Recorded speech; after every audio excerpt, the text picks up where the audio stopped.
어떤 할머니와 할아버지 부부가 나들이를 가게 되었습니다. 한참 걷다가 피곤함을 느낀 할머니가 할아버지에게 이야기합니다. 영감, 나 좀 업어줄 수 없어?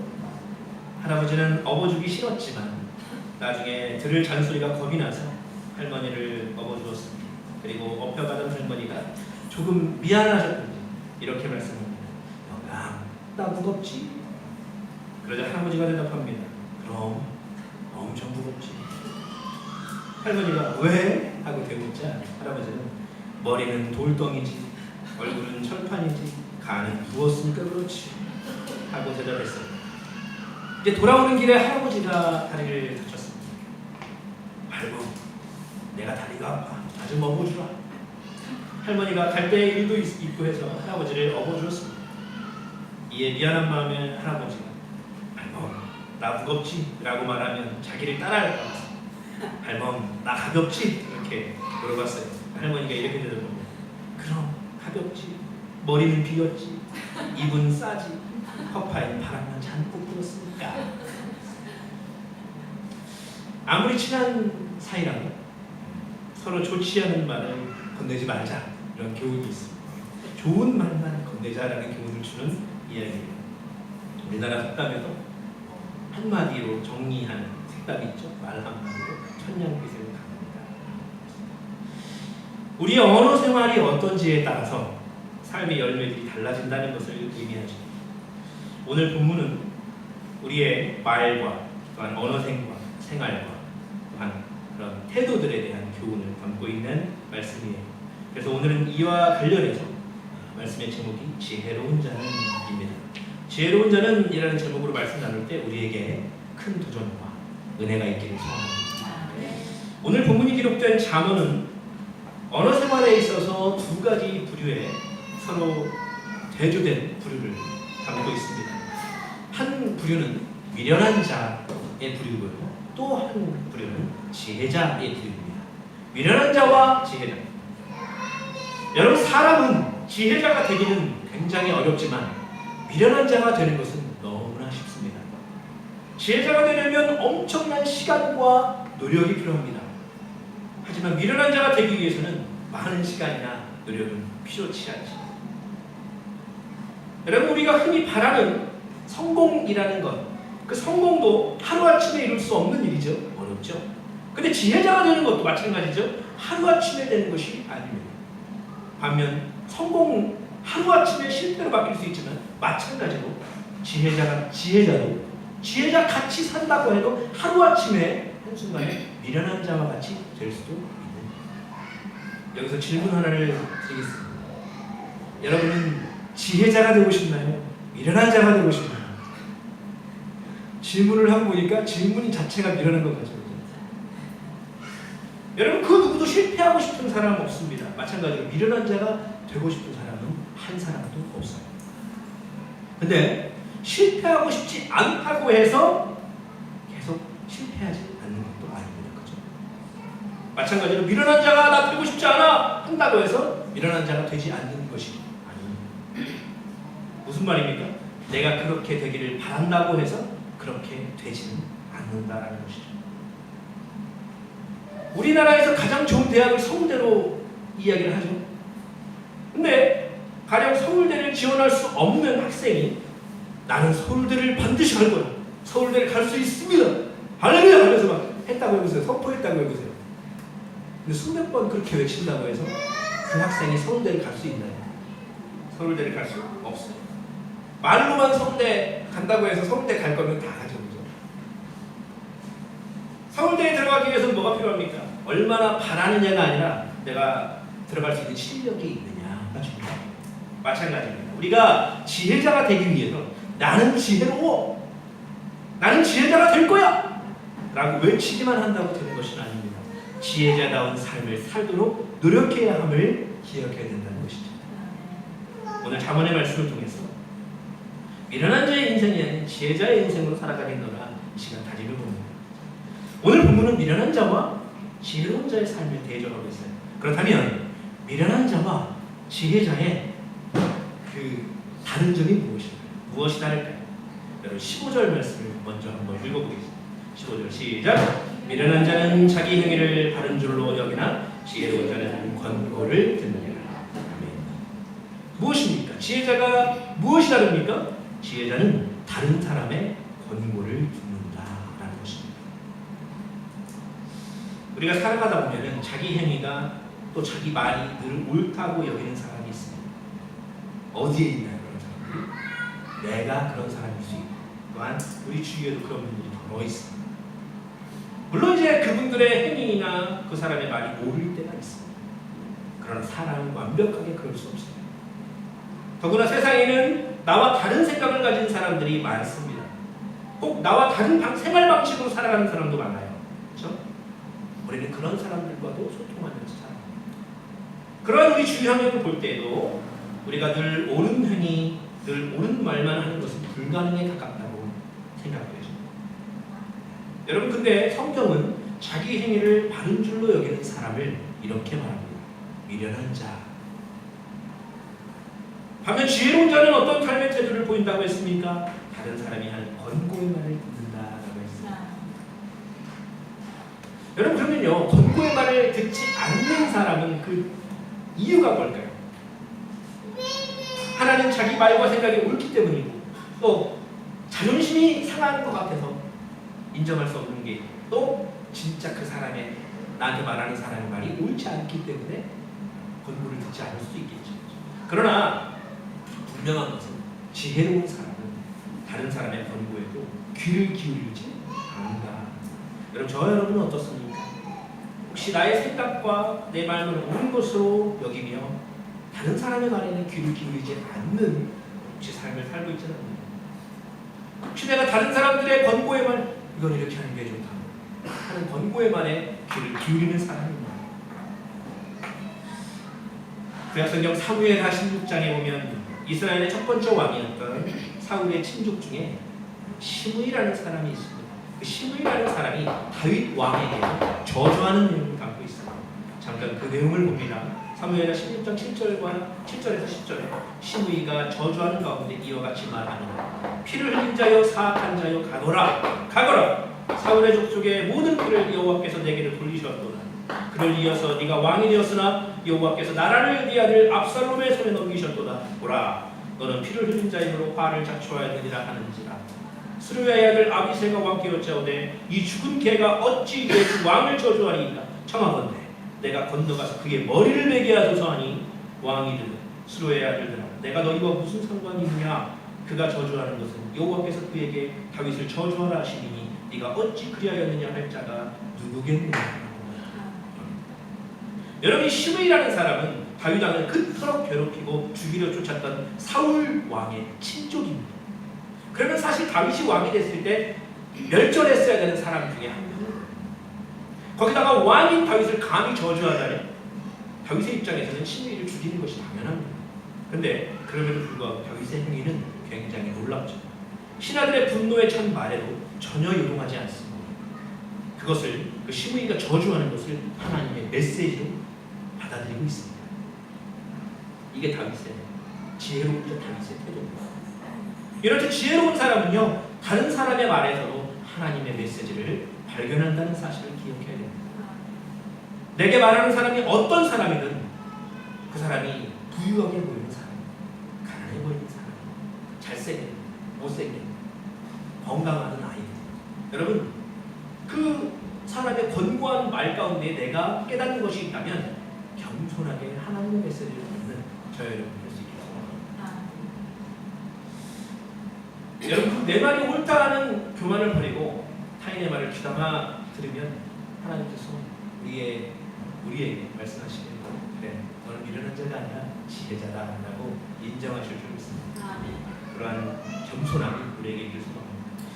미련한 자와 지혜로운 자가 이런 차이가 있다라는 것. 두 번째, 미련한 자와 지혜자의 차이. 지혜자는 무엇이 다를까요? 두 번째는 지혜로운 사람은 수욕을 참는다 했습니다. 수욕을 참는다. 16절 말씀 함께 읽어볼까요? 16절 시작. 미련한 자는 당장 양노를 나타내거니와 슬기로운 자는 수욕을 참느니라. 여러분, 우리가 익숙하게 사용하는 또 듣는 말 중에 수욕보다는 부욕이라는 말이 더 들어오죠. 부족적이다. 알아듣기 쉽죠. 이래봬도 제가 키가 170이 안 됩니다. 170. 놀랍죠? 근데 저희 160은 넘어요. 가끔 160을 해도 고개를 이렇게 당황하는 사람이 있더라고요.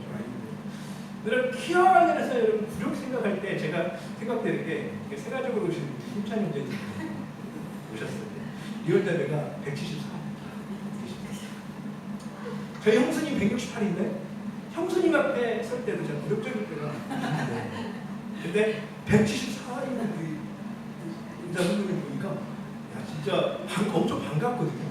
근데 가까이 다가가기가 쉽지 않을 정도로 구력적이다.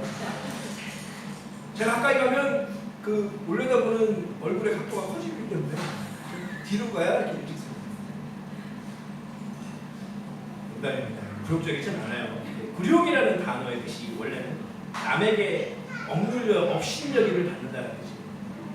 근데 리언자매가 착하셔갖고 저를 업신여기진 않으셔도 당연히 저만 스스로 생각합니다. 오늘 본문에는 비슷한 단어인 수욕이 나옵니다. 수욕이라는 것도 마찬가지예요. 남에게 모욕을 받는 것. 지혜로운 자는 행여 남이 나에게 모욕을 주는 상황 가운데 있을지라도 그 수욕을 마저 참을 줄 안다. 우리가 상식적으로 생각할 때도 내가 화를 내야 될 상황에 계속 화를 내는 사람, 당연히 그런 사람을 지혜롭다고 생각할 사람이 있겠습니까? 없지. 사람도 상식적으로 생각할 때 그럴지인데 하나님 또한 하나님의 눈에서 봤을 때 내 수욕, 모욕을 받는 상황에 놓일지라도 그것을 참지 않은 사람을 하나님은 지혜롭다. 지혜로운 사람은 굴욕적인 상황, 수욕을 받아도요, 모욕을 받아도 대응하지 않습니다. 근데 이게 상식적이진 않죠. 어떨지 우리가 생각해요. 우리 김찬영 선생님도 가끔 손님들 만나다 보면 뭔가 상식적이지 않은 분들도 있잖아요. 친절하지 않은 분들도 있잖아요. 잘해줘도. 저도 그런 분들 많이 만나거든요. 그러면 진짜 화가 납니다. 화가 나는데 참을 때가 많이 있어요. 바보 같죠, 사실. 그것을 참는다는 거. 모욕을 참는다는 거. 근데 하나님은 아이러니하게 바보 같은 이 행위를 하는 사람을 지혜롭다라고 인정하십니다. 그러니까 되기가 어렵지. 여러분, 우리가 삶을 살다 보면 우리에게 모욕을 주는, 나에게 모욕감을 줬어요. 제가 영화에서 봤는데 모욕감은 나에게 다가올지라도 여러분 이 말씀 기억하면서 나는 그리스도인이지. 하나님 지혜로운 자는 수욕을 참는다고 했지. 여러분 성경의 많은 인물들은 모욕적인 삶을 모욕적인 그런 언사를 받고 그런 행위를 상대방에 했을 때 공통적인 원인은 그것을 참습니다. 인내합니다. 예수님도 마찬가지잖아요. 얼마나 많이 수술됐을 겁니까, 사람이. 그러나 그것을 참아내시는 거예요. 인내하시는 거예요. 여러분, 우리도 예수 그리스도 닮은 삶을 살아가는 자로서 늘 이러한 지혜자로서 나에게 공경이 닥쳤을 때, 모욕적인 삶이 나에게 닥쳤을 때에도 그것을 이겨낼 수 있는 지혜가 우리에게 있길 소망합니다. 지혜로운 자는 미련한 자와 달리 이런 특징이 있다라고 했습니다. 마지막으로 미련한 자와 지혜로운 자는 무엇이 또 다를까요? 지혜로운 사람의 말은 양약과 같다라는 것입니다. 지혜로운 사람의 말은 양약과 같다. 우리 18절 말씀 함께 읽어보겠습니다. 18절 시작. 칼로 칠같이 함부로 말하는 자가 있거니와 지혜로운 자의 혀는 양약과 같으니라. 아멘. 16절과 18절 말씀에 미련한 자와 슬기로운 자, 즉 지혜로운 자의 언어 생활의 차이를 드러내고 있습니다. 미련한 자의 언어 생활의 특징은 무엇이냐면요, 막 당장 분노하는, 그리고 함부로 말합니다. 18절에 함부로 말합니다. 칼로 찌름같이 함부로 말하는 자가 있거니와, 그럼 이 사람은 뭐예요? 미련한 자라는 것이죠. 여러분, 같은 사람들과 함께 소통할 때, 일을 같이 하게 될 때 아님 말고식으로 이야기를 내뱉는 분들을 만나게 됩니다. 아님 말고. 어떤 사람의 단점을 끄집어내서 직설적으로 표현하기도 하죠. 이런 경우에 이제 다른 사람의 단점을 이용해서 자기를 드러내고 그 사람을 우스운 사람으로 만들기도 합니다. 몇 년 전에 여러 구설수로 문제가 돼서 지금 활동하지 않는 개그맨 한 사람이 있습니다. 제가 이름을 여기 설교석상에서 거론하기는 어렵고 누군지는 대강은 아실 분이 있을 거예요. 방송에서 MC를 많이 봤던 분인데 사람인데 다른 사람의 약점이나 단점을 지적해요. MC를 보면서. 그러면서 사람들에게 웃음을 주려고 합니다. 그래서 그런 시도를 많이 했던 사람이에요. 근데 한두 번이면 위트 있다고 할 텐데 여러 번 뭐 시상식에서도 그런 적이 있고 유튜브 영상 많이 있습니다. 여러 번 누적되니까 대중들의 그 눈살을 찌푸리게 하는 거예요. 근데 그걸 아는지 모르는지 그렇게 하다가 결국 욕을 많이 먹고 지금은 외국에 가 있다는 거예요. 사람이죠. 여러분 저도 그런 거 너무 싫어합니다. 사람 배려 안 하고 사람 약점 들춰내고 사람들이 무슨 야 너 그거 짜가 아니냐 이러면서 그런 거 있잖아요. 근데 짜가 아니야? 패턴이 다른 것 같은데 왜 이러면서 얘기하는 거 있죠. 그러면은 하하하 거기서 웃을 수 있지만 얼마나 굴욕적입니까? 근데 그렇게 얘기하면서 뭔가 농담 듯하게 하면서도 사람들에게 상처를 주는 사람이 있다라는 거예요. 그게 나일 수도 있죠. 비하하거나 비아냥거리는 말투. 근데 그것은요 개그가 아닙니다. 그것은 신뢰입니다. 아니면 말고 식으로 안 웃기면 말고 상처 뭐 받았으면 어쩔 수 없고 여러분 이게 아니라 우리는 지혜로운 사람과 같이 상처 주는 말이 아니라 위로가 되는 말 전해야 될 줄 있습니다. 여러분도 지내다 보면은 뭐 이게 저야 뭐 교역자니까 사람들 많이 안 만나지만 우리 김사장님 사람 많이 만나잖아요. 지내다 보면 잘못한 일에 대해서 이게 자초지종도 묻지도 않고 화부터 내는 사람을 만나게 됩니다. 근데 16절에서 그랬습니다. 위로받기 원합니다. 16절에 미련한 사람은 분노부터 낸다고 했습니다. 우리가 혹시 그런 분들 만났을 때에 그래 하나님께서 이렇게 말씀하시기를 이렇게 하면서 생각하는 거예요. 그냥 얘기하면 안 돼요. 하나님이 오늘 말씀 저 지난번 말씀드리니까 그 분노하시는 거 보니까 미련하시네요. 이렇게 말하면 안 돼요. 근데 하나님께서 그렇게 말씀하신다는 거예요. 나는 그렇게 생각하니까가 아니라 상대방 얼마나 큰 상처입니까? 그죠? 여러분 그 사람의 말이 설령 사실이라는 상처를 받는데 그렇죠? 또 가끔은 잘못을 안 했는데 오해받기도 하잖아요. 그런데 상대방은 미리 화를 냅니다. 그렇죠? 얼마나 억울하고 나중에 사과 들어도 위로가 안 됩니다. 별로 미안한 표정 없이 그냥 지나가기를 원하는 사람도 만나요. 그렇죠? 근데 똑똑한 것이 아니라 여러분 지혜로운 사람은요 내가 혹시나 사람에게 화를 낼 상황이 됐더라도 참고 혹시나 화를 냈는데 오해가 됐어 그러면 아이고 내가 잘못 생각했네 미안해 그러면서 진심으로 인정해줘요. 여러분 삶을 살다가 혹시나 그 분노장애 있는 사람 만나잖아요. 과감하게 끊으십시오. 그리고 만약에 어떤 사람이 오해를 했는데 나한테 진심으로 사과하는 사람이 있다. 그럼 여러분 그 사람과 사귀십시오. 그 사람이 지혜자입니다. 근데 이게 엄청 어렵습니다. 내가 사람에게 상처 줄 말했어요. 근데 그것에 대해서 사과하는 건 그게 제일 어려워요. 인생 중에. 그냥 내 자존심과 목을 내려놔요. 여러분 말씀을 붙여 생각하면 혹시나 내 삶 가운데 내가 누군가에게 당장 분노를 표출하고 함부로 말하는 습관이 있지 않아요. 여러분 오늘 말씀을 통해 내가 미련한 자처럼 살고 있지 않았는지 나는 혹시 지혜로운 자와 같이 잘 살아가고 있는지 돌아볼 수 있는 저 여러분 되길 바랍니다. 하나님께서 잠언 말씀을 통해 저 여러분에게 지금 도전하고 계십니다. 저와 여러분은 언어 생활도 지혜로워야 하며 기억하시기를 소원합니다. 여러분 지혜로운 자의 말은 양약과 같다 했습니다. 18절 말씀을 좀 더 길게 표현하면 미련한 자의 말은 상대방이 칼로 찌른같이 상처가 되지만 지혜로운 자는 반대로 그 상처를 치료하고 위로하는 양약과 같은 선한 역할을 한다라는 사실입니다.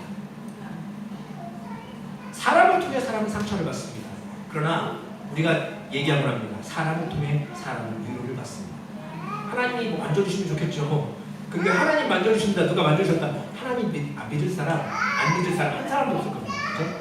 상처받았는데 갑자기 손이 하늘에 내려와 큰 손이 만져줘. 그러면 하나님 계신 거 당연히 알 거 아닙니까? 보이니까. 근데 그렇지 않거든요. 하나님은 사람을 통해서 위로를 주십니다. 그 위로하는 사람을 하나님 지혜자다 말합니다. 사람을 치료하고 꿰매기 약과 같이 역할을 합니다. 여러분 가끔 저도 제가 이제 어제 서울을 또 오랜만에 올라갔다 왔습니다. 남양주 거기 구리 갔다 왔는데 제가 이제 같이 찬양사역하고 음악하는 공동체 두 형님들을 만나고 왔어요. 제가 그 형님들이랑 같이 있으면 하루 종일 있어도 웃음이 떠나지 않습니다. 너무 좋은 얘기들 많이 들어요. 선교도 하시고 단체 선교단체도 하시거든요. 아프리카도 1년에 한 번씩 찬양사역도 하시고 또 이제 여러 좋은 사역들, 구제 사역들 어디 북한 가서 그 우유 나눠주고 이런 사역도 하시고 그랬어요. 그러니까 제가 그런 얘기 들으면 도전이 안 될 수가 없어요. 너무 겸손해집니다. 제가 완전 제가 하는 일은 아무것도 아니에요. 그냥 그분들은 위대한 일들을 너무 많이 하기 때문에 근데 자랑도 하지 않습니다. 그분들도 그거를 그냥 삶을 나눠요. 나 어떻게 됐어? 어떻게 됐네? 우리 자녀들 얘기하고 저한테 막 얘기해요. 어린이집 다니다 왔 그때를 좋게 생각하라고. 학교 다니면 아이가 1시에 뭐 하면서 그렇게 얘기해줘요. 어린이집 다니면 4시에 오던 애가 학교 다니면 1시에 오고 뭐지 않아요. 그런 얘기도 하고 그러니까 막 굉장히 소탈한 이야기들 하니까 너무 좋습니다.